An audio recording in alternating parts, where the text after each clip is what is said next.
Tuning a guitar manually is a skill all guitar players need to maintain. I've got a tuning method you might not have tried. If you want to get in tune, then join me for this episode of I Don't Have a Band right now.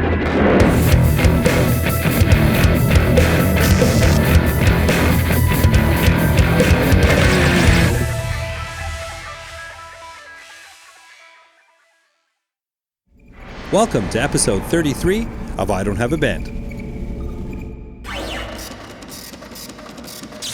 Hey there, I'm Dan, the self-proclaimed Lonely Rocker, and today I want to talk about something that I feel that I just don't cover enough on this channel, and that's the guitar. Yeah, the guitar is in pretty much all of my videos because I'm doing gear reviews, plug-in reviews, home recording tips, and things like that. But not many of my videos focus specifically on the guitar. There's a couple of exceptions. Recently, the video I did on this beautiful Suhr Classic T Deluxe. This was a Milestone birthday guitar. If you haven't seen that video, I would love for you to check it out. I'm going to put a link in the description below. This guitar really changed my way of thinking about guitars and how I choose them.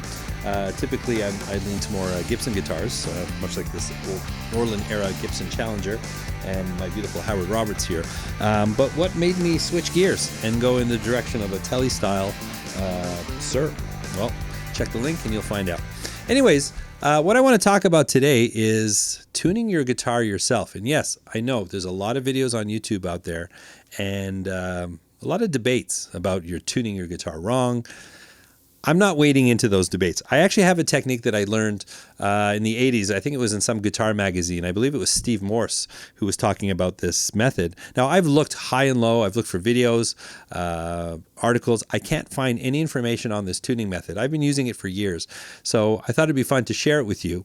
The idea is, whether you're a beginner or you're a seasoned pro, we need to revisit our ability to tune our own guitar. I mean, growing up, I remember being in high school, sitting there jamming with your buddies. We didn't have, apps on our phones. We didn't even have cell phones.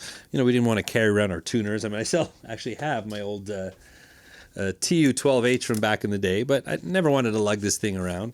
And I know today we've got clip-on tuners and things like that, so there's really no excuse. But you gotta practice tuning your own guitar, and some of us old farts do get lazy at times. So I sort of want to hammer that point, is that no matter how much technology helps us, we can never forget how to tune our own guitar. And I want to introduce a method that you may not have heard about that may be a better method of doing it manually. Again, not perfect, but perhaps better, and worth checking out anyways. Anyways, why don't we jump in, take a look at this tuning method, and I'll give you all the details. Whoa, that guitar's out of tune. Good thing we're doing a guitar tuning video. Okay, so the first way that I learned to tune a guitar, and I'm sure many of you did as well, is the 5-fret method, right? So you get your E in tune through some reference, either you're matching it up to a song or your buddy's guitar, and then you just fret on the E string. If you want to tune the A string, you hit the 5th fret on the E, that gets you your A. And you get that sort of to match up, and then you do the next string by doing the 5th fret on the A string, which gets you the D. So let's tune that. I'm just going to do it quickly right now. And then the 5th fret on the D string for your G string.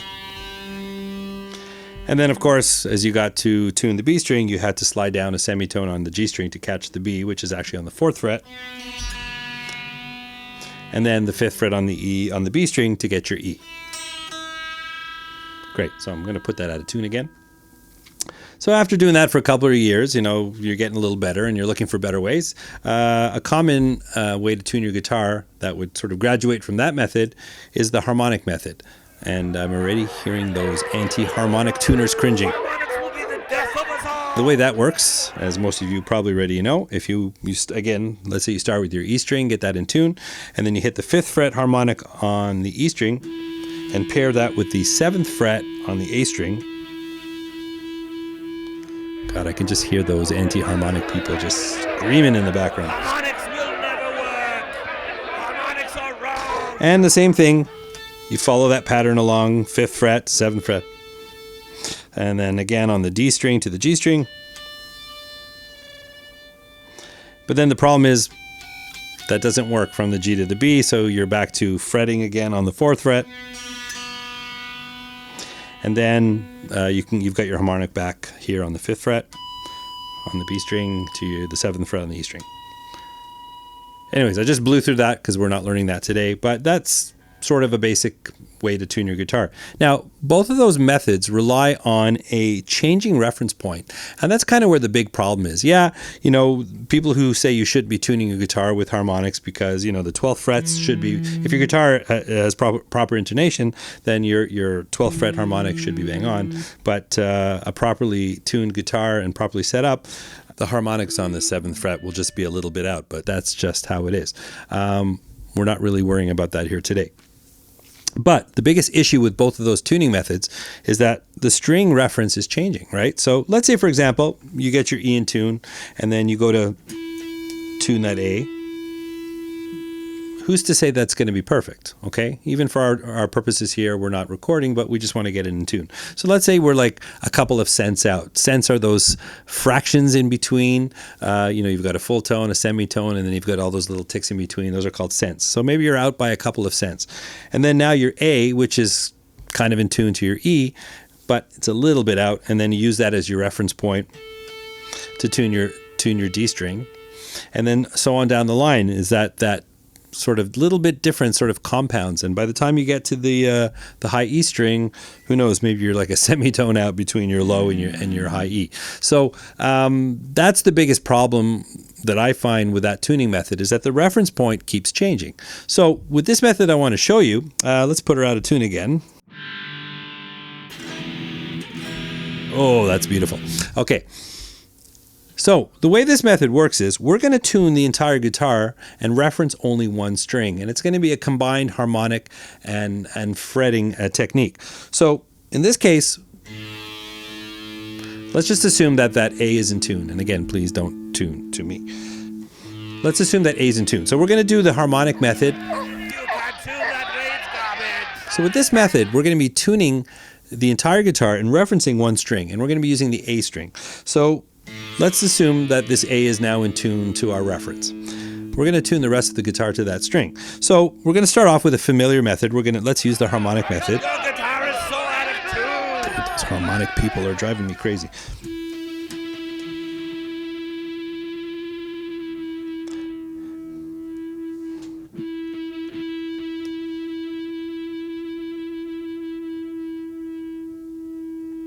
So when it stops fluttering, we're pretty much in tune. Now the difference here is usually we're starting on the E string and we're tuning the A string, and here the A is our reference point, so I'm actually tuning the E string. So now with the E and the A in tune, I'm going to reference the A string again by hitting the 5th fret harmonic and the 7th fret on the D string. So far I know this sounds familiar. Let's just get that in tune. Close enough for rock and roll, as they say. So now this is where the method changes a little bit, because we want to stay on the A string as our main reference point. We don't want to tune the D to the G string now. Again, if we're human and we're a little bit out, we don't want to keep compounding that problem. So we're going to stay on the A string. Now here's where we're going to start blending techniques. We're going to grab the 12th fret harmonic on the A string, which is probably the most reliable harmonic. And we're going to fret the 2nd fret on the G string. That's going to get us the A.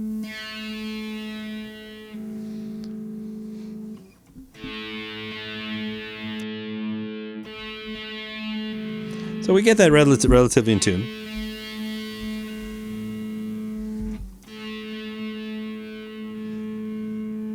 Close enough. Now, from there, we can go back to our harmonic method, where we can grab an E harmonic here on the 7th fret on the A string. We can fret the E here on the E string. On the B string.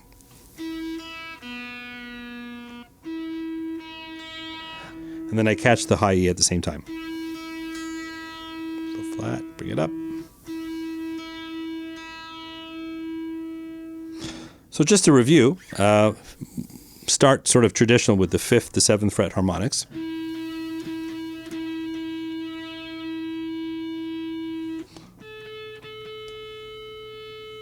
And then we use the 5th fret on the A string and the 7th fret on the D string, traditional way. And from here, when we want to tune the G string, this is where we're veering a little bit, where we're grabbing the 12th fret on the A string, getting that harmonic, and we're fretting the 2nd fret on the G string. And then to tune the last two strings, we're catching that E harmonic on the A string, and that's the 7th fret on the A. And we can catch the E and the top one too. So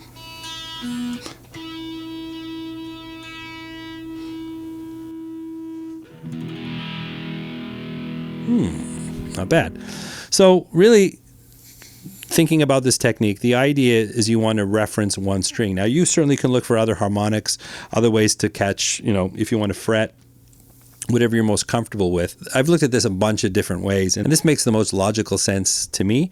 It's a little bit of a blend of harmonics and some fretting, which is okay, but you've got some open strings in there, so you end up kind of referencing each other. But the most important thing is that you're using the A string alone to reference all of the other strings. So again, we're human beings, we're not going to be perfect, but we're not sort of compounding that problem by changing the string as we go forward.